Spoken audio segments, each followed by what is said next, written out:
certainly a big game here at Assembly Hall tomorrow. Good to be home. Yeah, well, a big opportunity for our team to get back on the floor on Friday night. Should be hopefully an electric atmosphere for us getting back home playing.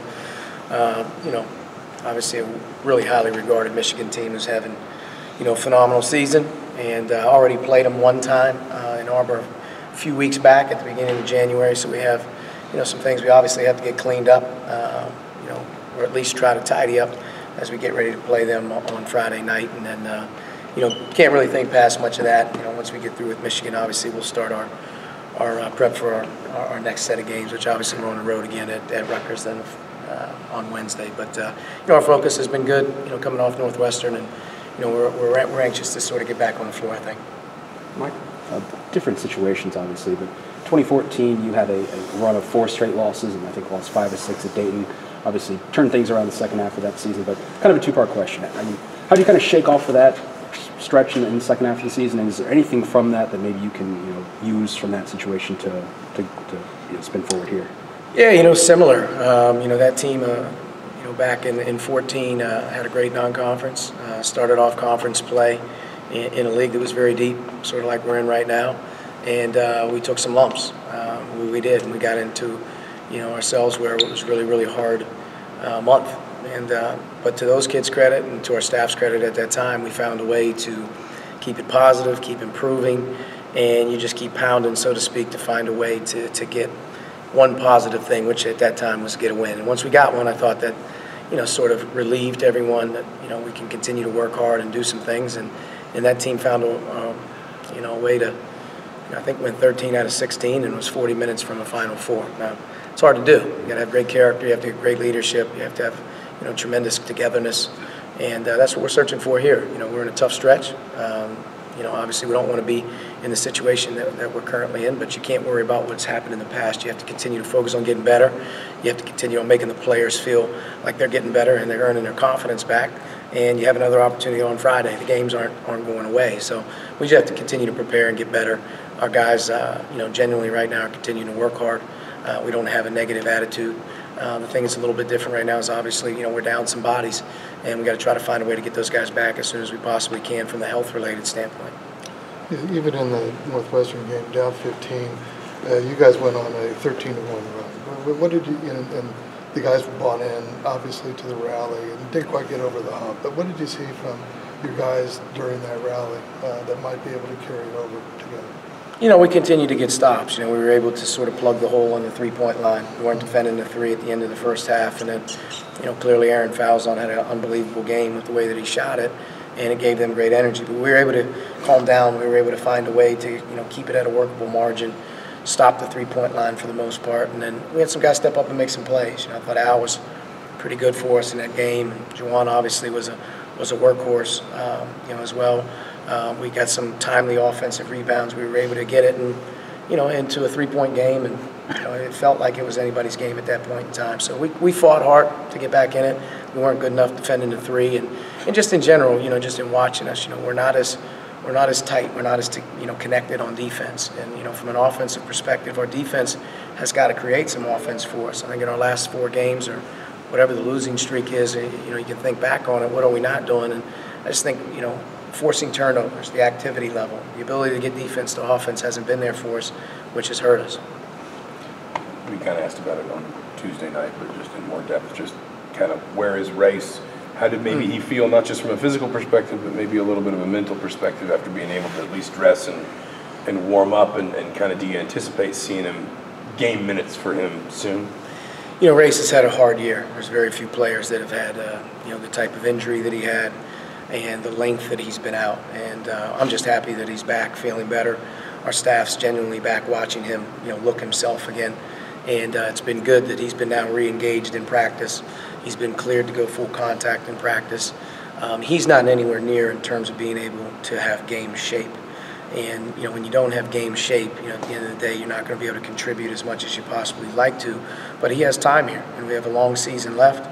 The discussions on being able to hold him out or redshirt him or do some of those things have been thrown out. But Race is in the mindset of continuing to put himself in a situation. I think every day to see if he can find a way to help our team. And if he can, we will use him if it makes the right sense. But we're just happy to be quite honest with you. We have him back, and that he looks good. And right now it's a fight to get back into some type of a conditioning level that, it's hard to do with about a 10-week absence. But he did do a lot of running. He did do some things that he was able to hang on to without being able to practice. But he's just nowhere near being able to play, long minutes. But doing well in practice, getting back in shape, finding a way to help our team, I think, is his goal, and our staff is pushing him towards that.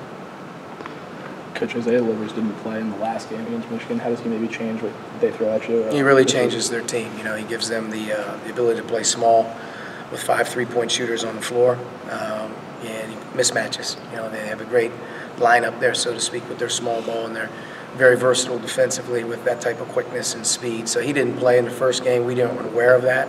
But in going into the first game, we prepared for him to play. So we'll prepare the same way as we would. But he's definitely a game changer for him, just in terms of the way he shoots it and his versatility and how they use him.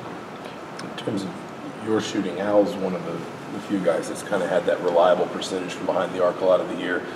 I know you talk about guys hunting the right shots, but I mean, do you almost think about maybe trying to create some situations where he can get some more clean looks, just because he's a guy who is actually, I think he's shooting it even better in Big Ten play than overall? Yeah, Al's doing a nice job for us right now. He's playing really nice basketball. I'm going to encourage him to continue to take open shots, when he can. And he's also doing a pretty good job of creating. He's getting to the basket more. He's low turnovers in our last two, three games, and we need Al to continue to do that. He's playing a really important role for us with the amount of minutes that he has to play. And but without question, our team in general has got to find a way to get more rhythm.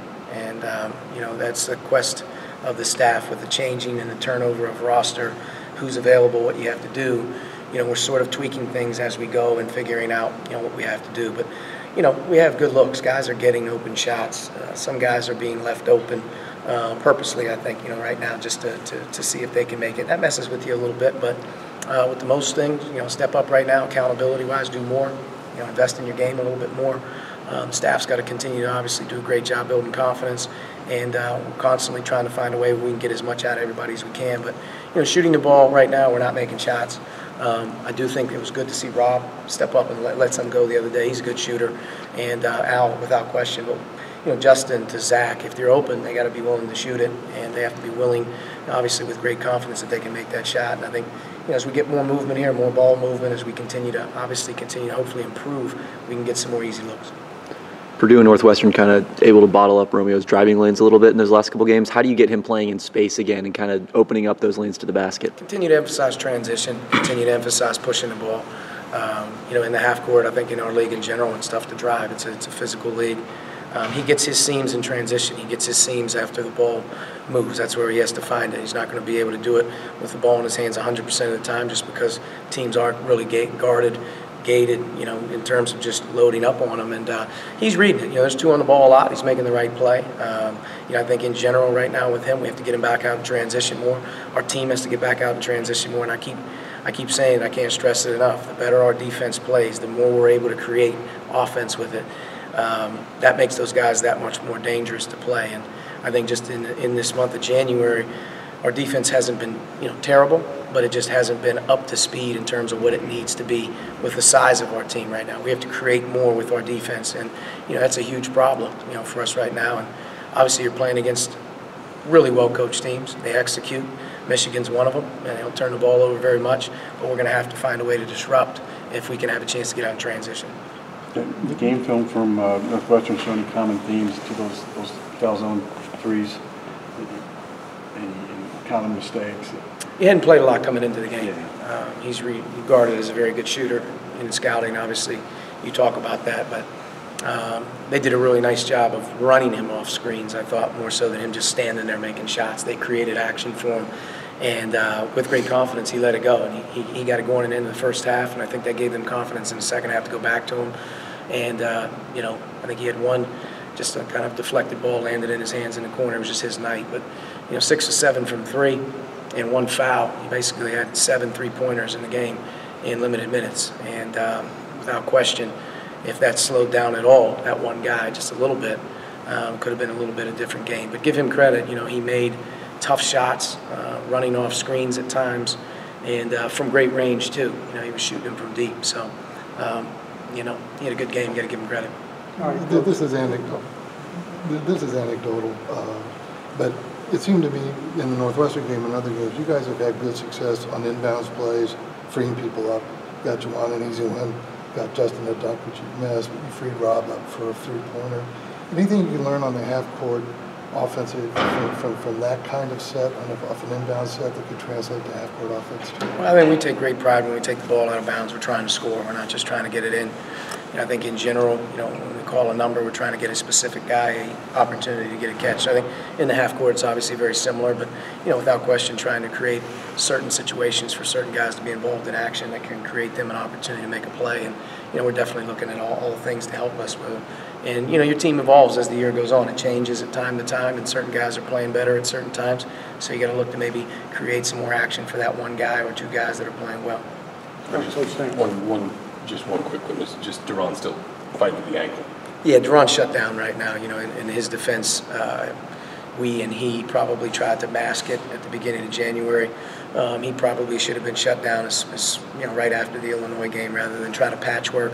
So right now we're trying to get him to feel 100%. And when he feels 100%, he'll rejoin activity level and get back to practice, because it's doing us no good to play him 3 minutes and not being able to function, or it's not doing him any service either. But when he comes back to practice, our hope is he'll be full go and he'll feel a lot better.